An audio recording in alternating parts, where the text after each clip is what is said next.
बंधुओं, सादर अभिवादन।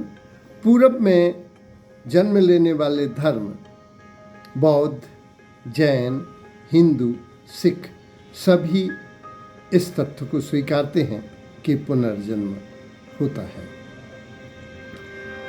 इसमें अगर हम देखें, जो थियोसॉफी के या ब्रह्म विद्या के लेडबीटर थे, उन्होंने भी लाइफ आफ्टर डेथ में इसको स्वीकारा और उन्होंने पाया कि विभिन्न शरीर होते हैं, जिसे उन्होंने फिजिकल बॉडी और ईथरिक बॉडी आदि नामों से पुकारा गया। जो जैन और बौद्धों ने तो सबसे पहले इस पर बहुत अधिक खोज की और बहुत प्रमाणिक माना।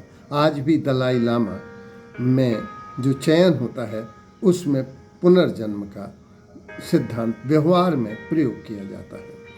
महावीर ने जो प्रयोग किया था वो जातीय स्मरण, ये उनका बहुत मौलिक और वैज्ञानिक तथ्य था। सनातन धर्म में सबसे पहले कठोपनिषद में यम और नचिकेता के संदर्भ में आई। उसमें आया कि मृत्यु के बाद होता क्या है। मृत्यु होते हुए सबसे पहले 3 घटनाएं होती हैं। एक भौतिक शरीर, दूसरा जीव और तीसरी आत्मा।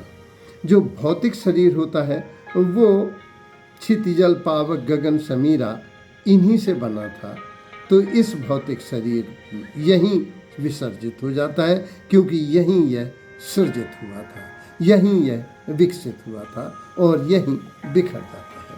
मृत्यु के बाद इसका रूप परिवर्तन हो जाता है।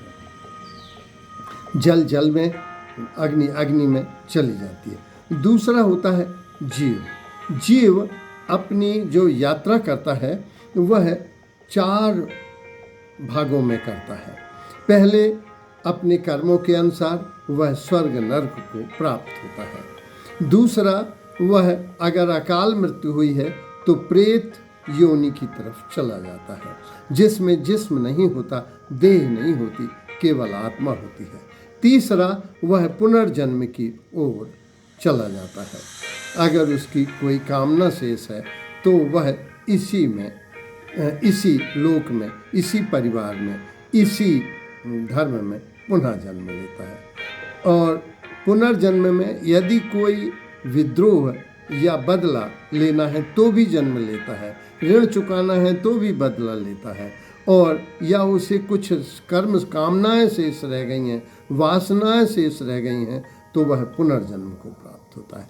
अथवा बहुत उच्चतर आत्माएं वे सीधी मोक्ष को, चूंकि वे समष्टि से जन्मी थी, समष्टि में विलय हो जाती हैं, समष्टि की सेवा में ही वे लगी रहती हैं, इसलिए वे मोक्ष को प्राप्त हो जाती हैं। और तीसरा, आत्मा, जो हमें एनर्जी मिली थी, जो ऊष्मा मिली थी, वह एनर्जी जो समग्र एनर्जी का ही रूप था, वह एनर्जी में मिल जाती है। जैसे हृदय में कहाँ से एनर्जी आई और कहाँ चली गई, ये वस्तुतः एनर्जी ही आत्मा में मिली। लेकिन जीव जो मन, बुद्धि, अहंकार को लेकर अगली यात्रा की ओर निकलता है, इन 4 यात्राओं को वह करता है। तो बाद में पहले, सबसे पहले कठोपनिषद में इसकी व्याख्या हुई, फिर श्रीमद् भागवत में गीता के जो श्लोक थे, इनमें तो गीता के बहुत से श्लोकों में एक साथ अध्याय 2 के 22वें श्लोक में और 25वें श्लोक में तो इसकी स्पष्ट व्याख्या हुई है। इसी तरह से अध्याय 11 के 8वें श्लोक में इसकी सहमति है। और श्रीमद् भागवत में तो शिखंडी के जन्म को, अम्बे अम्बालिकाओं में से जो तीसरी रानी थी, उसके पुनर्जन्म की पूरी व्याख्या है। इस तरह से हिंदू धर्म में पुनर्जन्म तो उसका आधारभूत स्तंभ है जिस पर वह टिका हुआ है। हिंदू धर्म का तो यह शिखरों में से एक परम शोध शिखर है। धन्यवाद।